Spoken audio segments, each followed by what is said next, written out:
Assalamualaikum warahmatullahi wabarakatuh. Bismillahirrahmanirrahim.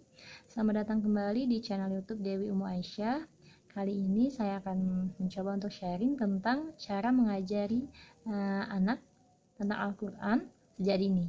Nah, mari kita simak sama-sama ya Ummah. Yuk nak belajar Al-Quran. Nah, di sini Ummah saya membaginya menjadi 5 hal penting. Nah, apa saja 5 hal penting itu? Next. Ini dia yang pertama. Yang pertama, hal penting itu adalah niat ya Uma ya. Nah, jadi sejak awal kita harus menetapkan niat yang benar gitu. Kemudian niat yang benar ini tadi harus tetap kita jaga, harus tetap kita luruskan sepanjang proses kita mengajari anak kita Al-Quran dan sepanjang proses anak kita belajar Al-Quran. Nah, niat kita apa?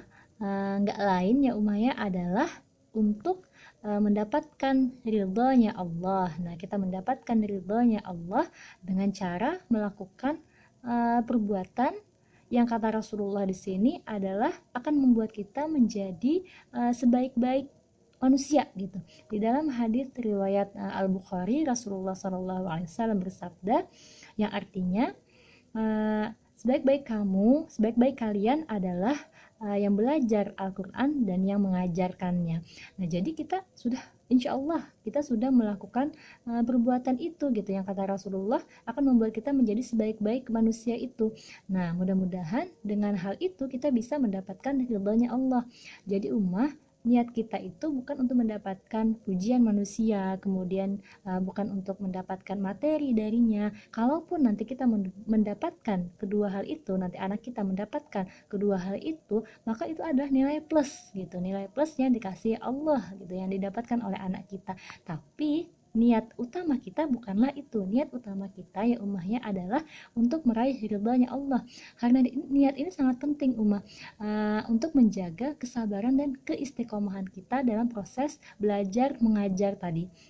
Kalau misalnya niat kita bukan karena Allah, kita akan mudah putus asa, kita akan mudah setelah kita lelah, kalau ada rasa lelah itu pasti, tapi setelah ada rasa lelah kita bisa jadi nggak mau melakukannya lagi gitu. Tapi karena kita tahu dari awal bahwa kita melakukannya ini adalah untuk meraih ridhonya Allah, maka kita akan tetap berusaha untuk melakukannya. Setelah niat, langkah kedua ya Ummah ya, yaitu mengenali tipe belajar anak. Nah, jadi ini sangat penting ya Ummah ya. Kita harus tahu tipe anak kita ini belajarnya seperti apa. Apakah dia tipe anak yang belajar dengan cara audio kah, atau dengan visual kah, atau dia adalah tipe anak yang kinestetik. Nah, kalau misalnya audio berarti dia belajar dengan cara banyak mendengar gitu ya Ummah ya. Jadi berarti kita harus lebih sering untuk memperdengarkan apa yang kita pelajarkan kepada dia, apa yang kita ajari kepada dia. Nah, kalau misalnya anak kita itu tipe visual, berarti kita harus memberikan gambaran gitu kepada dia. Ini loh nak, misalnya apa, misalnya gitu ya. Misalnya saja tentang pelangi misalnya, berarti kita harus memberikan gambaran. Nah, pelangi itu seperti ini loh nak, gitu ya. Nggak bisa misalnya audio saja dia mendengarkan kayak gini, nggak bisa, dia harus digambarkan. Nah, kemudian anak yang kinestetik itu berarti dia nggak bisa diam Ummah. Dia akan terus bergerak selama belajar gitu, selama proses belajar. Dia terus bergerak, ini itu yang dia lakukan, tapi dia mendengarkan, dia merekam apa yang kita ajarkan, dia merekam apa yang dia dengarkan gitu. Jadi nah, kalau misalnya kita sudah mengenal tipe belajar anak kita ini, maka kita akan tahu gitu. Misalnya anak kita kinestetik, kita nggak suuzon ini anak dengerin nggak ya gitu.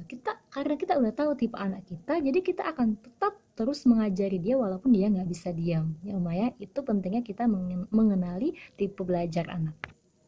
Kemudian setelah tadi langkah kedua yaitu mengenali tipe belajar anak, langkah ketiga yaitu memilih waktu terbaik. Nah, jadi ini juga hal yang sangat-sangat penting ya ya. Jadi kita harus tahu waktu terbaik untuk mengajarkan anak itu kapan sih gitu. Nah, ternyata anak itu dia akan bisa kita ajarin, bisa kita nasihati saat dia sedang bahagia, saat dia sedang tenang gitu ya. Jadi kita nggak bisa mengajari anak, menasehati anak itu saat dia lagi marah-marah gitu ya. Jadi selama ini kita emak-emak salah ya, pas anak-anak kita lagi marah-marah, lagi ngambek, kita nasehatin ini, itu emang dia nggak akan bisa masuk gitu. Kalaupun masuk itu nggak akan tertanam pada diri dia, jadi dia akan menghilang begitu saja nanti gitu. Nah jadi waktu terbaiknya adalah saat dia bahagia, saat dia tenang. Nah, kemudian lagi waktu terbaiknya juga adalah saat menjelang anak itu tidur, Nah, kenapa saat menjelang anak tidur? Karena berdasarkan penelitian saat kita menjelang tidur itu akan ada gelombang beta gitu, gelombang beta namanya, yang memancar di dalam diri anak gitu ya, yang ada di dalam diri anak. Yang gelombang beta di sini dia adalah gelombang yang ada saat kita terjaga dan saat itu kita fokus untuk menerima informasi gitu. Nah, jadi anak kita akan fokus untuk mendengarkan apa yang kita ajarkan dan dia akan fokus untuk menyerap itu ya ya. Jadi penting di sini kita untuk memilih waktu terbaik. Jadi waktu terbaik untuk mengajarkan anak adalah saat dia tenang, saat dia bahagia dan menjelang tidur. Nah, kemudian langkah selanjutnya adalah memilih cara yang menarik. Nah, karena yang kita bicarakan di sini adalah mengajari anak sejak dini ya, yaitu sejak masa-masa golden age dia gitu. Nah, jadi penting gitu kita untuk memilih cara yang menarik, karena kan kita nggak bisa dan nggak mungkin juga ngajarin dia dengan cara kita mengajarkan seperti cara belajar orang dewasa, misalnya duduk tatap muka, kemudian dengan satu kitab gitu ya, kemudian dengan penggaris atau apa segala macam, kemudian dikoreksi gitu. Akan sulit gitu kita menggunakan cara seperti itu, walaupun berbeda-beda setiap anak ya. Tapi penting di sini kita untuk menggunakan cara yang menarik, mengingat anak-anak kita yang kita ajarkan di sini adalah masa-masa dia bermain ya, masa-masa dia suka cari perhatian apa segala macam gitu. Jadi cara yang menarik di sini yang mau saya share ini berdasarkan pengalaman saya sendiri ya ya. Walaupun hal penting yang harus kita ketahui adalah metode apapun yang kita berikan kepada anak kita dalam belajar Al-Quran itu gak akan membuat anak kita stres. Jadi jangan khawatir gitu ya, jangan khawatir misalnya kita berpikir apakah nggak terlalu dini mengajari anak gitu, takutnya nanti anak jadi stres apa segala macam. Enggak, selama yang kita ajarkan pada masa golden age itu adalah Al-Quran gitu ya, bukan abjad dan angka. Nah, jadi kalau misalnya kita mengajarkan abjad, malah nanti anak kita bisa stres karena memang belum waktunya ya ya. Tapi kalau huruf hijaiyah Al-Quran, yakinlah itu nggak akan membuat anak kita stres gitu. Walaupun tadi misalnya kita memakai cara seperti mengajari orang dewasa gitu, tatap muka dengan satu kitab, kalau anaknya memang mau gitu. Nah, jadi di sini langsung saja saya contohkan ya. Ini cara saya mengajari anak saya. Mudah-mudahan ini juga bermanfaat bagi semuanya dan bisa diaplikasikan, nanti coba diaplikasikan ke anak-anaknya. Jadi saat ini saya mempunyai anak, dia umurnya 2 tahun 3 bulan lebih ya. Jadi cara saya mengajari anak saya itu dengan melibatkan mainan-mainan dia. Nah, jadi kita bisa gunakan mainan-mainan dia ya misalnya ada boneka beruang misalnya.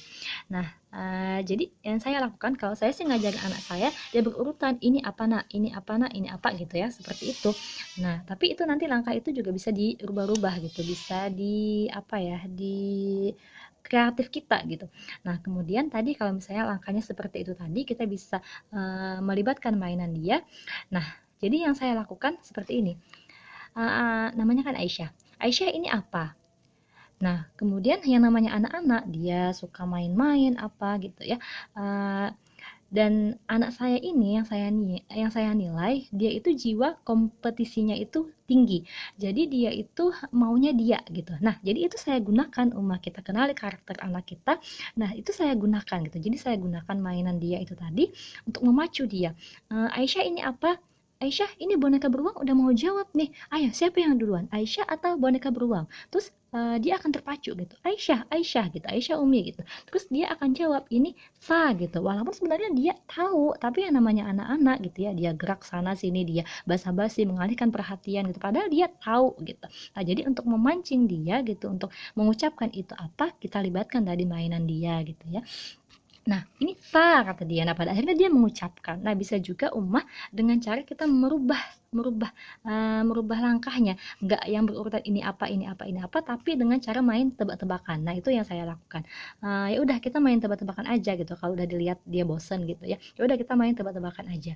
Coba carikan Umi mana huruf the, misalnya seperti itu. Uh, Ayo, siapa yang duluan nih? Boneka beruang atau Aisyah? Aisyah, Aisyah misalnya. Ini misalnya. Nah, nanti dia akan lebih cepat gitu mencarinya. Mana, mana, mana gitu. Dia akan lebih cepat mencarinya. Nah, itu sih Umah yang saya lakukan ke Aisyah. Nah, terakhir Umah yang mau saya share yaitu setiap hal yang kita lakukan tadi insya Allah akan membuat kita membuat anak kita lebih cepat belajar Al-Quran, tapi gak cuma cepat Umah, dia juga harus tepat ya Umah ya.